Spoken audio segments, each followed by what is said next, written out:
we are actually on day 10. So, yeah. So there's a few days missing here because we were at the Airway Matters conference, and I didn't do, of course, any trails then. So did some morning walks. I think that's the same one I saw earlier. I've also seen couple of hares. I got some video of that, so that might even be the start of the video actually. So we're on our way home from Denver. We're driving up through Wyoming, and then we're going through northern central, I guess more central Idaho. We're going to stop at Craters of the Moon tomorrow, but today it's about 6:30, no, 7:30ish. We're at Fossil Butte in Wyoming, and well, the sun's getting ready to set. We still got about an hour before sunset, but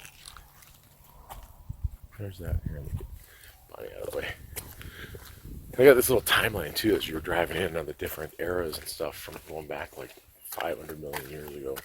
But that is Fossil Butte over there. Let's see if I can get. And the light just hitting it is really making it stand out right now.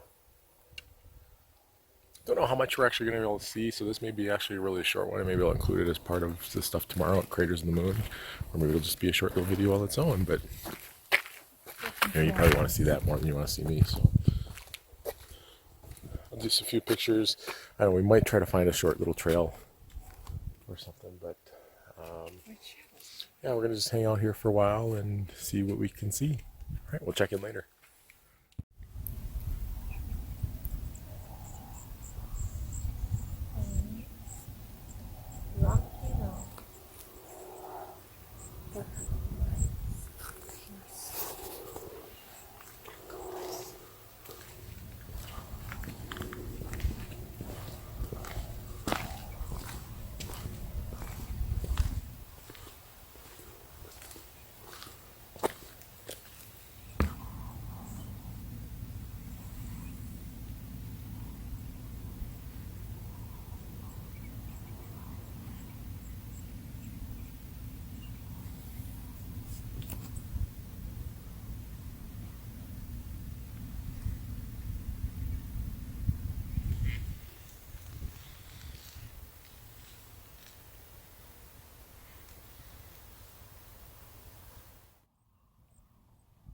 All right, so while you're enjoying a kind of a look at Fossil Lake, I thought I'd just let you know a little bit about it. It looks like, well, it's Fossil. This is Fossil Butte, and area was formed from Fossil Lake, eons ago, and it's so rich in fossils, and that they actually were being basically mined. A lot of fossil fish mining began in the late 1800s. They were often sold as souvenirs, but also I guess the people finding them were had enough forethought. They were also selling them to museums around the world, and that there's a lot of knowledge about the life from this area in those fossils. I don't know exactly how big it is, and there's still currently additional quarries that are still operating and I guess still mining for fossils even to this day.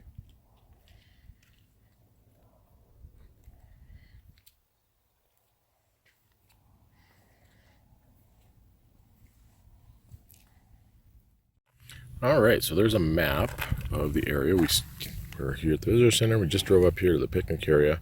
We're probably going to drive up to here and just kind of, just kind of do the scenic drive a little bit up this way and see what we can see. But for now, we're going to do a little walk. We're at the nature trail. It's a nice little picnic area up here, and nature trail. It's a couple miles in from the visitors center, with some nice views of its own. And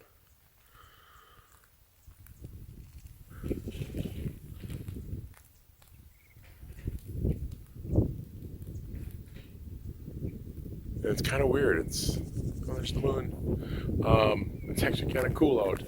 I think it's in the 60s here right now, so not very different from what we've been used to on this trip, except for that first night up in the mountains. So outside Salt Lake, or sorry, the second day outside Salt Lake City there. There's a slight chance we might see some wildlife that are just getting active here tonight. Who knows? We saw some sandhill cranes, a pair, just outside the visitor center, about a mile up the road.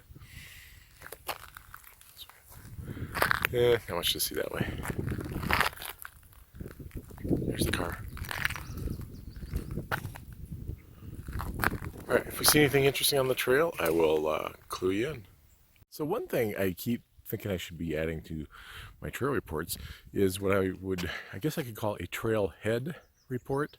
A report on the heads or other facilities that are available on a trail or at a trailhead.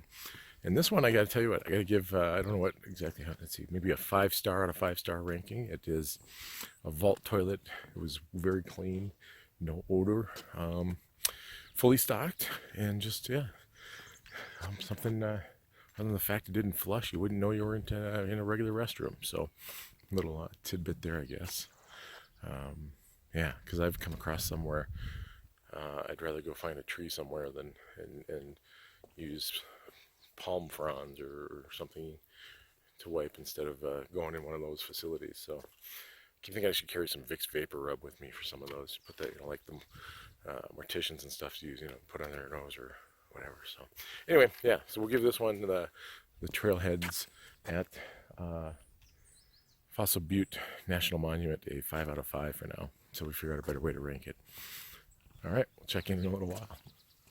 Well, some more kudos to the folks here at Fossil Butte National Monument. And you know what? I really need to figure out what the difference is between National Monument and National Park.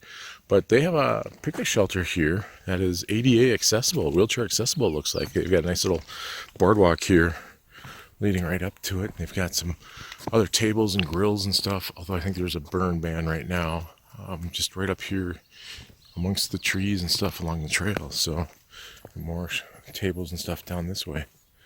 So yeah, kudos to them.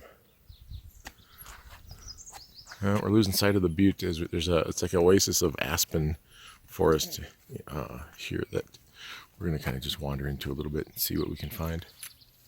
I guess we might as well follow up the trailhead report with a scat report. I think that's some pronghorn scat there, so it seems kind of appropriate. We also think we saw some. Now this is really small, so this has That's probably the mule deer. But that's so small. Yeah, that's kind of how theirs are. So, I'll give you a nice, good view of that. What was the first one we saw? Well, pronghorn was one. No, the first one. Oh, I mean, that's what I'm saying. The We big only one. have seen pronghorn eel. Well, No, there was this one. elk. Let's see. So the first one we think was probably elk, because it's bigger, like that. There we go. There's a whole bunch. They got a little display at the start of the trail by the picnic shelter that shows the different hoof prints and scat for the ones that are in this area. Oh, yeah, let me zoom out. There's a nice shot of the butte. Isn't she a butte? Why, yes, she is. Oh, there's some red clay, sort of a layer of red clay. It's weird as we climb. We're at about 7,300 feet, 7,400 feet, somewhere in there. Yeah, but the topography or the soil's changed a lot from just a basic dirt to a red clay as we were climbing up this hill. And there were some recent rains, so it's kind of wet. And so I'm now sporting red clay heels. So do one last look there at the butte because we're quickly losing our light, so we may turn around here pretty quick. That sweeping view. And there's the sun setting back behind that ridge. There's Bonnie trying to clean her boots, or actually her sandals. And one more of the butte. So we're doing the whole loop. It's about, I think it's a 2.5 mile loop. We're on our way back down now because it's lights fading fast. Okay, that doesn't work. Let's see, look that way. So anyway, we're heading back. We haven't seen any signs of any deer. I mean, haven't seen any deer or antelope themselves, the pronghorn, despite the vast quantities of scat in the area. So that's kind of disappointing. But I guess I don't know when they're really active either. So this could be a really good trail to spot them. The trick is just finding out when they're most active and being here at that time. So I'll try to find out a little bit about that and post some information if I can. Otherwise, it's going to probably get too dark to really anything else to this. So I will catch you guys later. We are, like I said, we're still about 4 hours away from Craters of the Moon, but that's tomorrow. So we're gonna probably drive for a few more hours and sleep in the car tonight. We still have to get some dinner too yet, so find some place along the way to grab something to eat, and then drive, I guess, until I'm tired, which could be almost to the monument, and hopefully find a rest stop or something along the way that we can go to sleep until they actually open tomorrow morning. So we'll catch you then.